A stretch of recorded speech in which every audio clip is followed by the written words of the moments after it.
Alright guys, today I'm going to go ahead and give my review of the Oculus Quest 3 after 1 month of using it.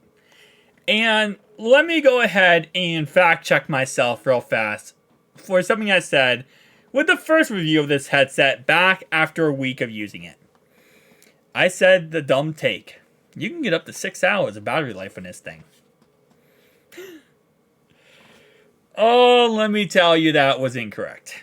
After using this for a month, every single day, the most battery life you're going to get out of this in a single charge is at most 3.5 hours. At most 3.5 hours. If you're lucky, you're going to get 3 hours. And that's if you're lucky. Now, depending on what you do, depends on how much your battery you're going to use. You use AR technology, which is obviously the VR, but also AR is like, real life, right? So, like, for example, if you're using the pass-through functionality to have desktop windows up, plus having the functionality of walking around and seeing, like, your YouTube playing, etc., then yes, you're going to get probably less than 3 hours out of this bad boy. But if you're just doing light VR, entertainment, watching a movie, YouTube searching, you could get a little bit over 3 hours. But you're, again, like I said, you're cutting hairs here when you come to like 3 hours to 3 hours and 10 minutes, 3 hours and 15 minutes. The battery life on this thing is not really the greatest. And if you're coming from a Quest 2, you're going to get less battery life on this than you're all in the Quest 2. But again, the reason why is because this does have advanced AR technology. While the Quest 2 does have a little bit, but it's not as good. And if you start using this Quest 3, what you're going to realize real quickly is how amazing the AR technology really is. Instead of it being like a black and white image, when you're going through pass-through, now you're going to see an actually detailed color image and actually be able to see your environment in a realistic looking way. Still not perfect, it's not. And if you go into the AR, you're going to see real fast that some things just simply look a little off, but you're still able to read your phone, which is a huge advancement over, for example, the Oculus Pro or the Oculus Quest 2. You're able to see a TV and actually watch TV while still being in AR, which is very, very nice. I'll be honest, after a month of using this Quest 3, I love it. I really do.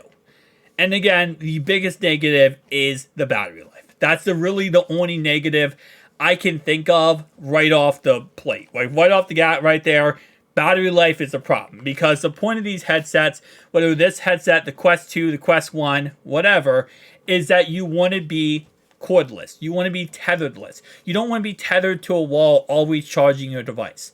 And it kind of gets to a point where it's like that. Especially if you use this for multi-hour purposes. You're going to have that problem of, okay, well, my battery's dead now, and now I have to charge it. Now, you can use it while you're charging it, but that defeats the purpose. So that's really my biggest issue I have with this device is battery life. Everything else about it is pretty much almost perfect. Now, I will say Oculus did release a new setting that actually gives you a battery saver mode that lets you be able to kind of cut down on losing battery life as quickly, which is a very nice feature. And I will say they did a great job of trying to help the biggest problem with this device. But other than that, again, like I said, this device is perfect in my opinion. But here's the thing. It's $700.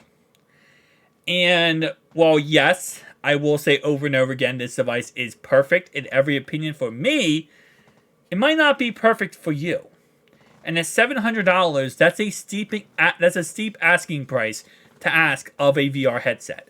Especially when you can get a Quest 2 that's going to give you better battery life right away. Especially if you don't use AR technology. It's going to give you better battery life right away. It's going to be less powerful. Still very powerful, but less powerful than the Quest 3. And you can get it for around $200 off eBay and secondhand websites. And I'll be honest, after a month, again, would I recommend this product?